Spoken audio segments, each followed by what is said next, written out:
This video is being recorded during the SAG strike. I'm in support of all actors asking for fair pay. These TV shows and movies would not be possible without their hard work. A way to donate to their cause is in the description below. Hello everyone, welcome back to Flying Solo with Kat, and today is a very special and important video. I have to formally apologize to you guys. I was wrong. Now, just let that sink in for a second. I will not admit that a lot. I probably should more often, but I don't usually do that, especially about Star Wars. I have to be right about everything. I have to know everything about Star Wars. I have to be confident that I know what I'm talking about in this podcast. But a couple weeks ago, if you watched my Star Wars movie ranking review, I said some things about a couple movies. Now, all of my thoughts at the time were very set in stone. I had seen many of these movies a lot of times, the only exception for it being Solo, that I'd only seen once. And to put it lightly, I graded it quite harshly. I didn't necessarily put all the thought into it. My main points were the pacing and the overall story, which I think are completely wrong after sitting down and finally watching Solo. I didn't want to do it. I had no interest in watching Solo, going back and watching it. I had seen it once when it came out in 2018, and it didn't fill me with that kind of joy that I had for Force Awakens and Last Jedi. And even Last Jedi, I kind of felt at the time disappointed by the fact of that story. And at the time too, I wasn't truly as deep of a Star Wars fan as I am now. So I said, you know what? Why don't I sit down and watch it? I don't have anything else going on. I had to do some writing. And let's just put it on in the background and see what happens. And I am so happy to say that I was completely wrong about this movie. And that makes Solo 2 happen. I think that's the best way I can put my thoughts on this. Now, of course, I'm going to dive a bit deeper into it. This video is going to be a bit different. I'm going to be talking about certain points. I'm not going to go over the entire story. If you have not seen Solo in the last 2 years, so recently, please go watch it again. I implore you to go watch it again. It is one of the strongest Star Wars movies that I've seen to date, in my opinion. Now, of course, you know me. I love Star Wars, anything Star Wars, but this movie, it has aged so well over time, and I don't think enough people are talking about that. When it came out, there are a lot of things that they were mentioning that many people were like, well, what's that? I don't understand that.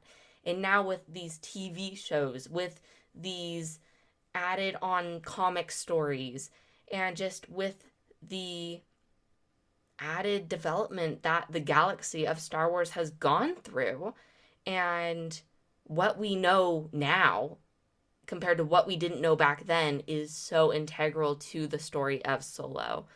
So I'm going to just be going off of a couple points and really taking a deep dive into it and saying basically what I loved about it. There will be a couple points to where I do think that it is still not in the number one spot. I'm sorry, the clickbait was fake. But for me personally, it is definitely in my top 5 Star Wars movies of all time. So that being said, let's go ahead and get into it. First, I want to start off with the characters. Oh boy. Now, I said this in my review. I love Adlon Enrich as Han Solo. I think he is it's one of the best Star Wars castings that has ever happened, in my opinion. He is perfect. He gets Harrison Ford's mannerisms so well. It's almost like he studied Harrison Ford, but it doesn't feel like he's trying to copy Harrison Ford. it feels like he's playing Han Solo, which is really, really refreshing for how many young actors trying to do biopics of certain, other actors or movie stars. And it's very much an impersonation. It doesn't seem like they're trying to play that character. And for me, Adlin just completely pushed out of the park. And his performance really brings this movie together. His chemistry with Emilia Clarke and Donald Glover and also Woody Harrelson is some of the best that I've seen for a cast. I think it was so strong, and for me, I could really feel that love that they had for everyone. Him interacting with Junus was really something special, and it felt like we were back in A New Hope, and it was just, Harrison Ford acting um, with the late Peter Mayhew.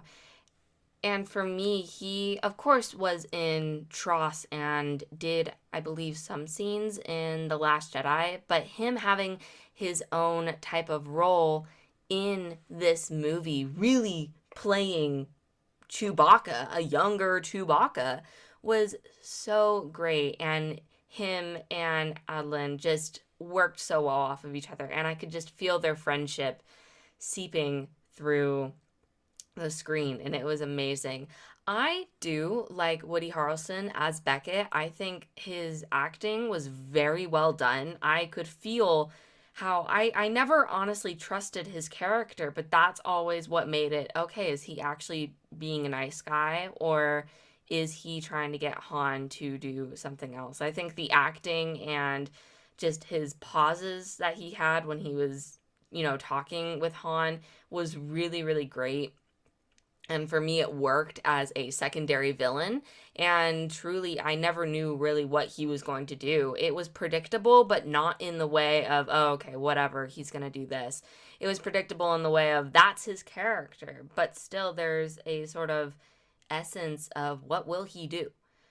For Emilia Clarke as Kara, amazing casting. I think she's amazing. At that time, so many people were hating her because of Game of Thrones, but I love her as an actress. I think she's super fun and she really gets into a role. For Kiara, I actually really liked her character. I was surprised how much I liked her character.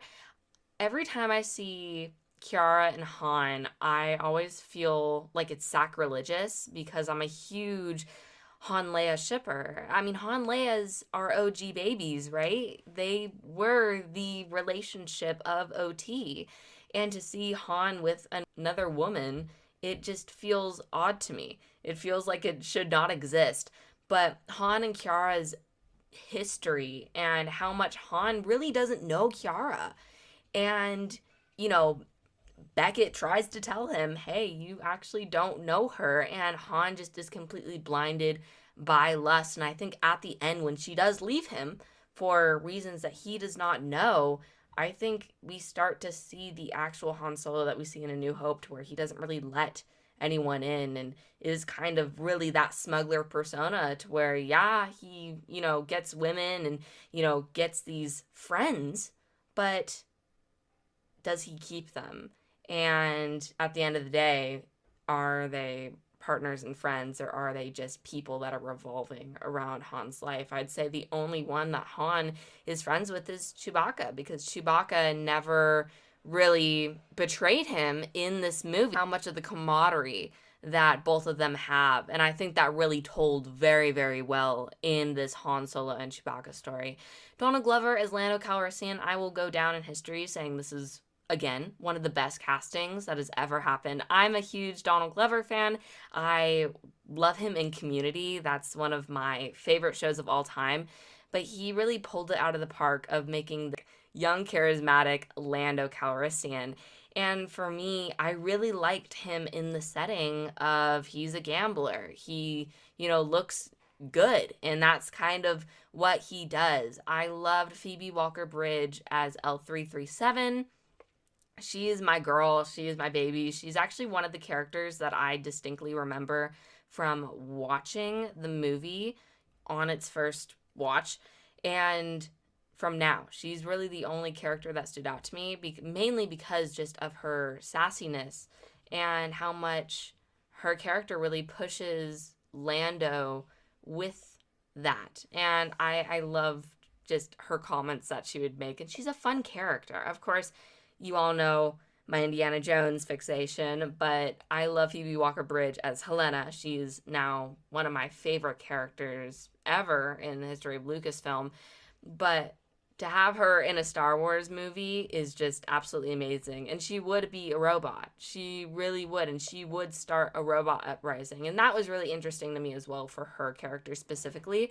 It was something we had never seen before. We knew that droids were not treated great in the galaxy of Star Wars. That storyline a lot of the times gets pushed to the side to focus on our human characters. And a lot of times for storytelling purposes, directors and even the story that they're trying to tell, they think that people can only connect with humans, can only connect with other people because that's what they pick up on. And that's also kind of why we don't see many aliens in these live action movies or TV shows, which I think is changing and I think is really, really important for the essence of Star Wars and because it's such a large galaxy. But to see a robot that very much was outspoken for robot rights and for droid rights, and she, at the Battle of Kessel, she freed a lot of them and started an uprising. And that's the story of Star Wars, especially that we see in Andor. This is not going to be the last time I mention Andor. We see so much of a rebel uprising, of uprising against the oppressors. And I love seeing that in a droid form and everything that was in between. For Drayden Voss, for Paul Bettany, was amazing. I remember I kind of threw his character away when I first watched it. I didn't like his character. I didn't like how he looked. I was a huge Marvel fan back then. I still am, but back then even more. And it was really weird to see Paul Bettany without the red face and talking very slow and very smart, like Vision. But to see him as Drayden Voss, he is a great villain. And I think he should be cast in more villain roles. His essence and especially his accent, I just want to say, just really worked for that villain character to where, yeah, he is completely out of line, but he's a businessman. And you could tell that he was really pulling the strings in all of this. But of course, at the end, when we learn that it's Maul actually that's pulling his strings, you could tell that he's almost a middleman, and then you have the hierarchy. And that's what I found really interesting, specifically about his character and the character of Kiara as well.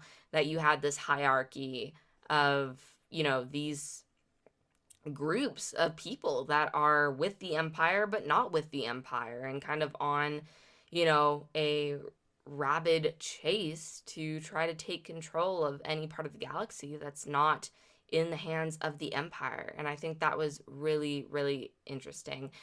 Erin Kellyman as Enfys Nest, oh my gosh. I love her. I didn't honestly recognize her the first time I watched Falcon and the Winter Soldier. There's a lot of Marvel cast, by the way, in this movie, so I'm going to be mentioning Marvel a bit more.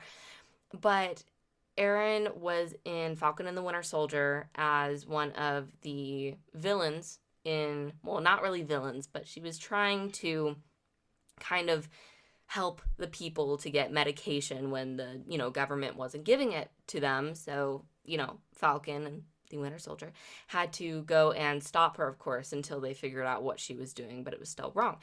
She kind of plays the same character, but in my opinion, a bit more fleshed out here, and I actually care about her a lot more in this movie, how she has a band of these people that are trying to fight, for this material that's, either being taken from the Empire or just, trying to survive. And I feel like that was really special to see, kind of that group versus, Beckett's crew. And at first it was very maskless, right? We just saw them, okay, they're mercenaries. That's kind of what their thing is. And then towards the end, we actually learn that they're a group of people trying to correct the wrongs of the galaxy, no matter how that might be. It gives very much Saw Gerrera vibes. And for her, I really felt with her character, and I really, really liked that. The payoff was quite well done, which I don't remember it being as good, but I really, really liked it. Long story short, the characters are amazing. The characters are what make this movie. That being said, there are a couple characters that I don't quite understand. This movie has a problem of kind of cycling through characters very quickly, and that is a tiny bit of a struggle for me. Val, played by Thandiwe Newton, she is on the cover in the poster of Solo, and you would think that she would have a bit more of a presence and not just be Beckett's side chick. And she blows, sorry, spoilers, she blows herself up on the train tracks. It just doesn't, I don't know, like, why are you on the poster? It's kind of that thing of where you have these very high actors that in their contracts it says that they need to be on the poster, that their name needs to be on the poster, and yet that actor's character is only in the movie for maybe a total of 10 minutes. That always bugs me, and it's not just Solo that has a problem with this. There's a lot of movies that really struggle with actors in their contracts saying they need to be in the posters to when their character doesn't do anything. I could argue that, Erin Kellyman in Fist Nest should have been on the poster. She is our, main, antagonist that, of course we learn is actually a protagonist, but she is what the whole point of the plot is, kind of, in a way. She's kind of a secondary story, I will kind of, say that, but she's kind of the conflict of when Han and Beckett get to Sovereign to develop the coaxium, and that is the whole point of them going there. So it bugs me why she is not on the poster. This, guys, every podcast I have to mention my boy. This is why I don't understand why Donald Gleason was not on he was super tiny compared to Phasma in The Last Jedi poster. This always bugs me. I don't understand. Phasma had nothing in that movie. By the way, I love Brendan Christine and she is my baby girl, but it doesn't make any sense. He had such better presence in that movie. He almost killed Kylo Ren, and he was tiny on that poster. Made no sense. And he wasn't in the Rise of Skywalker poster. Now, of course, there were a lot of characters not on the Rise of Skywalker poster, but I will die on that hill of saying you need to put integral characters on the poster. Please. Like, don't put actors that will, now of course I get it. From a marketing standpoint, you have to put actors that are going to, draw people in. It just, please, if they have more than 3 minutes of screen time, like, oh my gosh, please.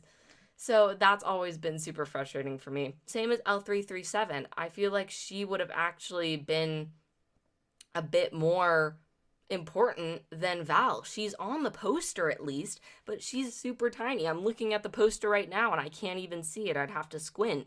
Val is in the front leaning against a speeder.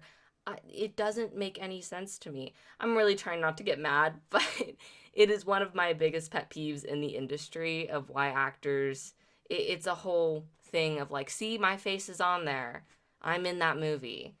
And I don't think it should be like that. But I was a bit sad that Val died. I honestly wanted to see more of her. And also Rio Durant. I feel like now of course, voiced by Jon Favreau. So I kind of knew he wasn't gonna last.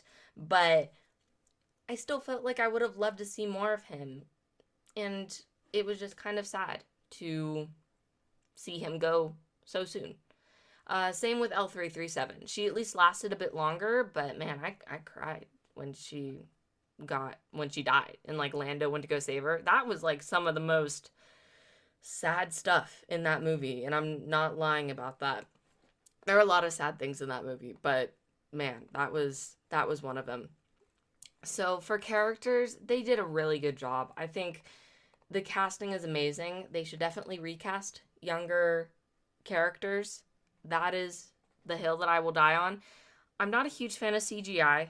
I understand why they do it, but I don't like it. I think that they should recast. It is okay if you have different actors play different characters. We know it's Han Solo. We know it's Princess Leia. We know it's Luke Skywalker. It's kind of frustrating that companies keep trying to work their way around certain actors. And of course, I love Carrie Fisher. I love her. But I know she would want a recast. I know she would. And I think a lot of actors that either don't want to be a part of these franchises anymore or have passed on, don't want them to use their old, younger face. I get it. It's integral to the story, but I feel like there's so many better ways that you can do that. And I don't think much of the Star Wars fandom would really be mad at any recast or have different actors playing their younger selves. Truly, if you get mad over that, I think you need to kind of look back at your life. It's not that deep. If as long as I could tell it's Han Solo and he is named Han Solo, I'll survive. I think my brain can differentiate and realize, yes, this is young Han Solo, also Harrison Ford, Olsen Allen, and Ridge. It's the same character. Just because they're different faces does not mean they're, different characters. So yeah, I love characters, and I think it did a great job for what the movie was trying to tell. Next, I'm going to talk about the score really quick. Music people, I don't know if you'll really get this, but I am a huge soundtrack person. I still have yet to do a video on John Williams and the beauty of John Williams, which I know has been done before, but truly I think needs to be stated on this channel. I went to go see him, of course, at the Hollywood Bowl, and it was an amazing experience. And his music moves through so much of us and so much of our childhood that it definitely is amazing, and I love it. And had so much influence on Solo and its creation. John Powell did the score for Solo, and wow, I have not stopped listening to this soundtrack since I watched the movie, and I promise you, I'm literally not lying. I'm super addicted to this soundtrack, and I'm hoping I can honestly kind of stop listening to it because I have it now stuck in my head. And I'm listening to, freaking Testing Alliance or Into the Maw, and it's crazy. But for me, it really sold Solo for me. There's so many factors into a movie that makes it enjoyable, and I don't remember the score being this good or being this memorable. One of my favorite, of course, scores is Lando's Closet, and I have said that way before I even rewatched Solo. It is one of the most memorable scores in all of Star Wars, all of recent Star Wars. But the good guy, Savarine standoff, it is some of the best scores that I've heard. I love all of the scores for specifically like Rogue One, Rise of Skywalker, Last Jedi. I think Force Awakens is really well done as well. Andor score was great. All of the scores have been amazing, but for some reason I didn't remember Solo's, and it is a masterpiece. The only bad side is that it's only an hour 17 minutes of pieces of music in the entire movie, which I feel like there should be more. I don't know why I'm not thinking there would be more. I think they just reused one of the songs for, the end credits. But yeah, man, every song on here is a banger. I've honestly just been listening to it all the way through. when I'm doing my art or when I'm doing writing. For me, it's actually really therapeutic and gets me into the Star Wars vibe. And specifically for the good guy or reminisce therapy, that a lot of it is from John Williams' piece of Asteroid Field. Now, Asteroid Field, I of course got to listen to that live at the Hollywood Bowl, and it is one of the most memorable songs that you will ever hear from John Williams. The just absolute brilliance of it, it really gives you the feel of flying through space, and that's kind of where it's at. And for me to hear that once again in Solo, not overused and not copied, but you only heard it for very much 5 seconds, and then they move into a new chorus. For me, that was special. And that was such a special callback because it really was Han Solo's Millennium Falcon theme. And it was what that, Asteroid Field was created for. And for me, that felt really, really special and made me super, super happy. So I don't usually talk about the score a lot on this channel. I don't know why. I'm very much a music person. I listen to soundtracks almost constantly. That's my go-to.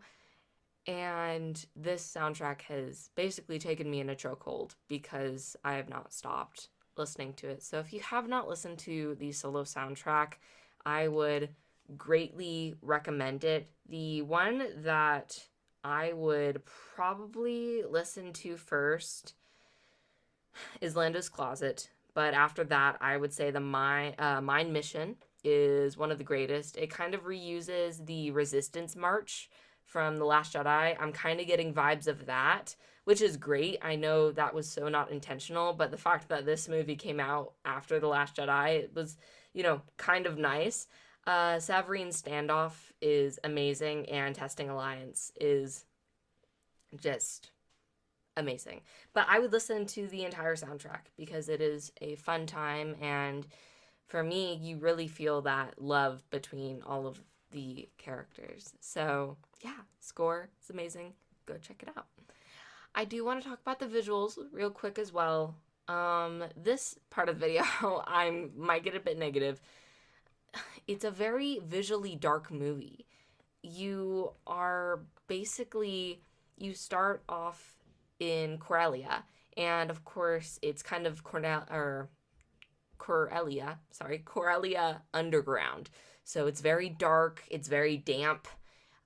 Specifically where Han and Kira are is very muddy, and I mean, they basically talk to like these, space worms or whatever these creatures are, and it's very visually dark. And of course, that was purposeful for the type of feel that they wanted Corellia to be in.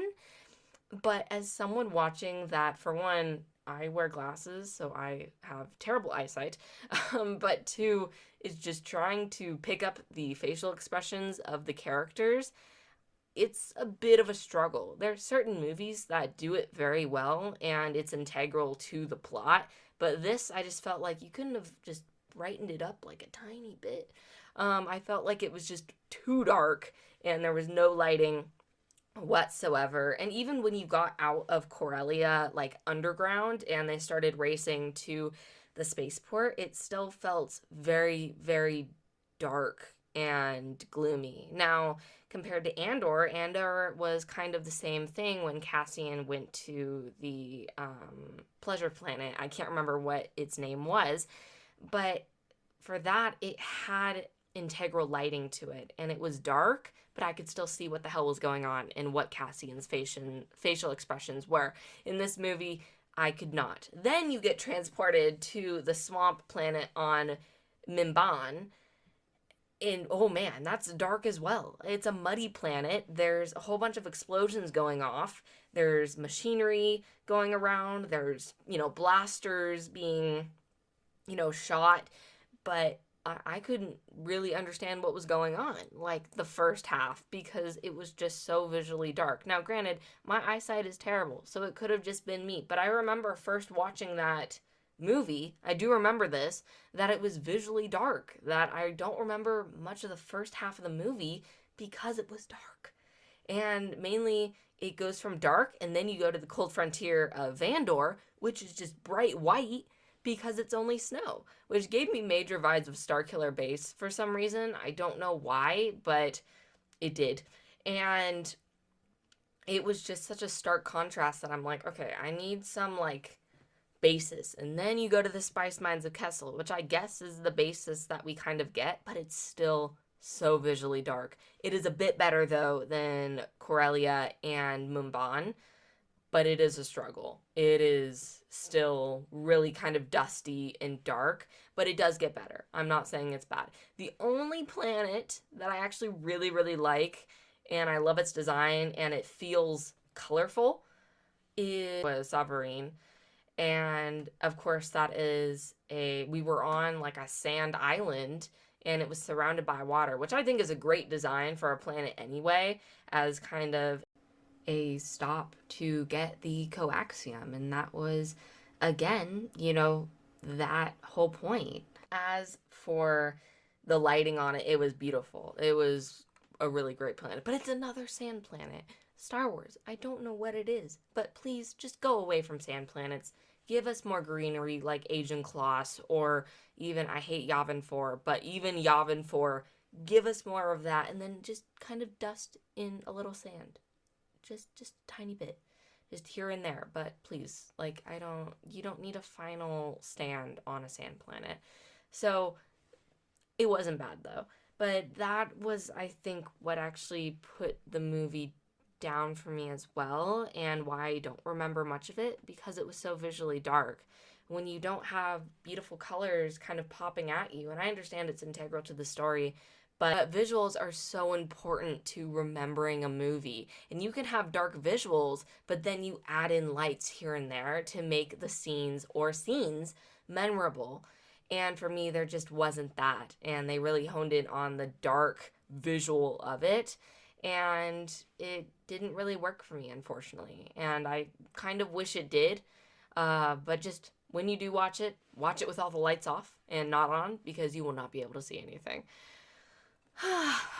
the last thing that I want to talk about is, of course, the story.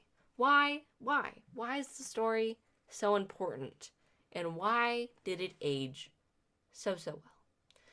And the main thing I want to bring to light is mainly Andor and Book of Boba Fett and Mandalorian, and why that works so well. This is a smuggler story. This is about Han Solo and Beckett and his gang that are part of smugglers, mercenaries, and, gangs. They talk about the Pike Syndicate, the Hutt Alliance. They talk about so many things that really culminate in, a lot of these rival gangs and all of that stuff. And for me, at the time, I didn't even know what the hell they were talking about. And I'm still very fuzzy on my mercenary, smuggler, all of those different factions type lore. I'm trying to get better, and I'm really trying to learn and do my research on it. But it is a lot to go into Hutt space and, all of the spice trades and, which Crimson Dawn, which we got introduced to as well. I was trying to kind of understand where all of that was and why that was important, but with not even having Book of Boba Fett and Andor specifically made mainly for the Empire with Andor, but for Book of Boba Fett, seeing the Pike Syndicate and seeing a couple other of these factions, especially with the Hutt brother and sister, for me that was like really, really important. And the fact that I can go back and watch Solo after watching Book of Boba Fett and understanding Andor, for me, there's so many more things that pop out to me visually. When it comes to Andor, and when it comes to the Empire and the Empire occupation and the, for one, fascism that was going on, the war, the Imperial War that was going on, trying to take over planets, and also the thing of propaganda, of basically Han joins the Empire to kind of save himself from being captured again and back on Corellia.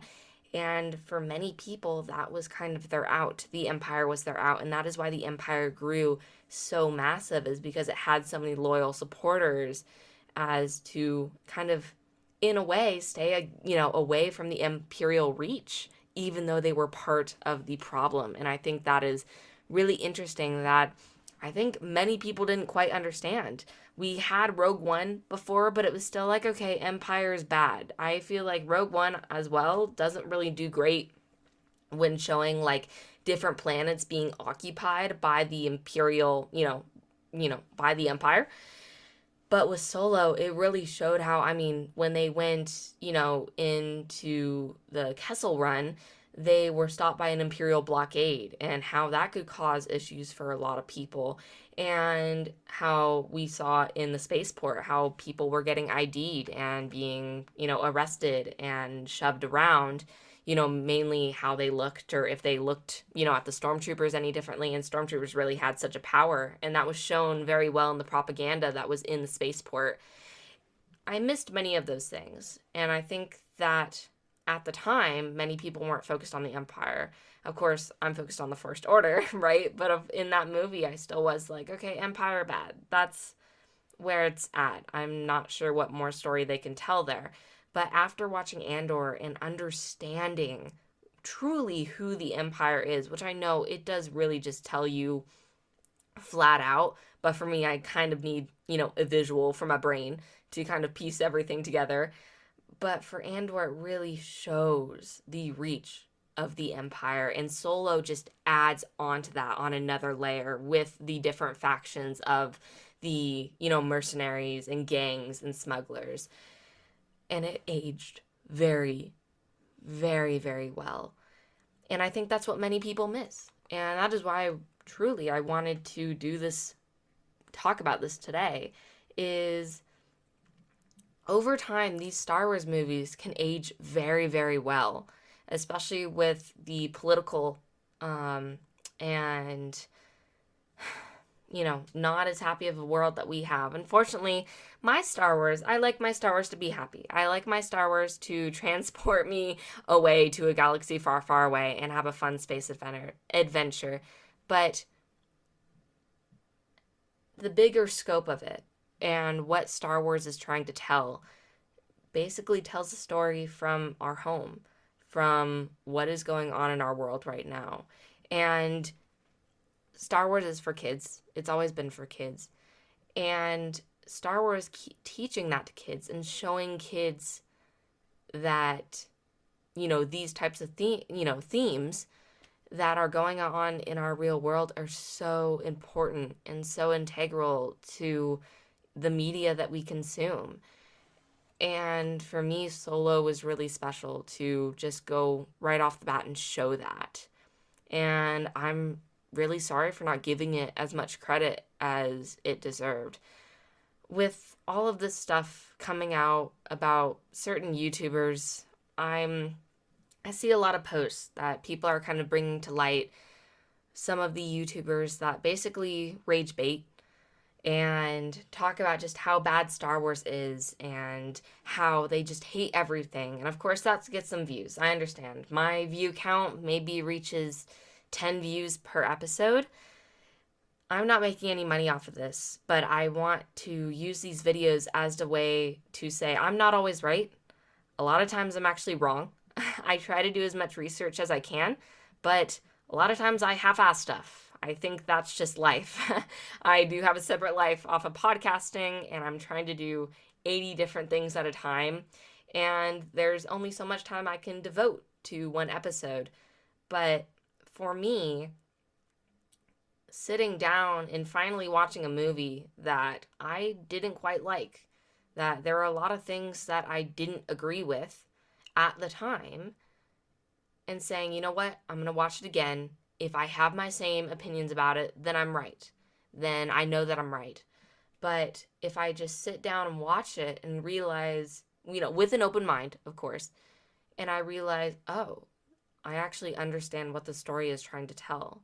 why the story exists, why it actually makes a lot of sense for the time period that it's trying to tell and the characters that it's trying to bring up and give more depth into. For one, you become a happier person. I am so happy that I was wrong. Like, it was great that I found another Star Wars movie that I will probably do another rewatch within the week because I've not stopped talking and thinking about it. But the fact that I can kind of sit back and go, I love that Star Wars. Did I say that there are a couple things wrong with this movie? Absolutely. It is not a perfect movie. I still very much hold by my previous opinion on that. It is not a perfect movie. But kind of pushing your own ego aside and saying, you know what? I'm wrong. I was wrong about this movie.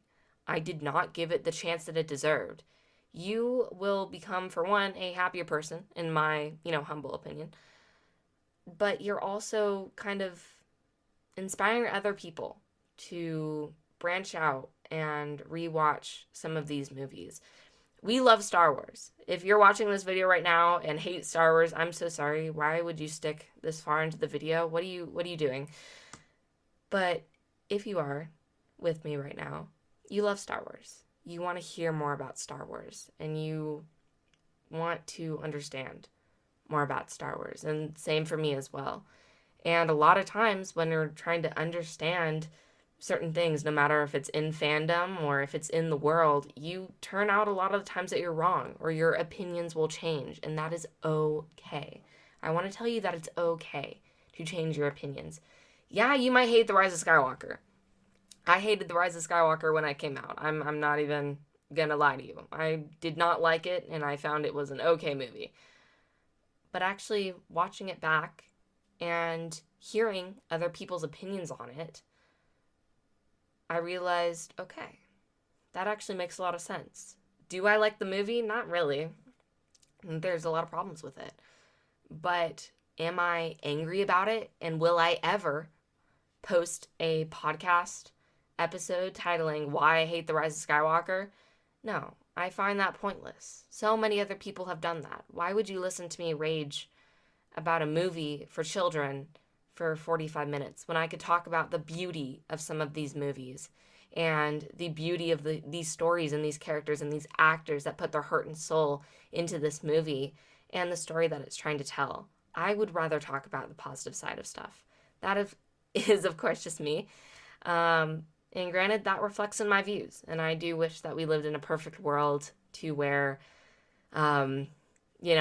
people would people talk about stuff that they like. But that's kind of the state of YouTube right now. But I'm happy with the community that we created. I mean, we are almost at 15 subscribers, which is, I know for a lot of people that's super small. But for me, that's absolutely amazing. And I'm just happy that I get to every Sunday talk, with you guys about the amazing world of Star Wars.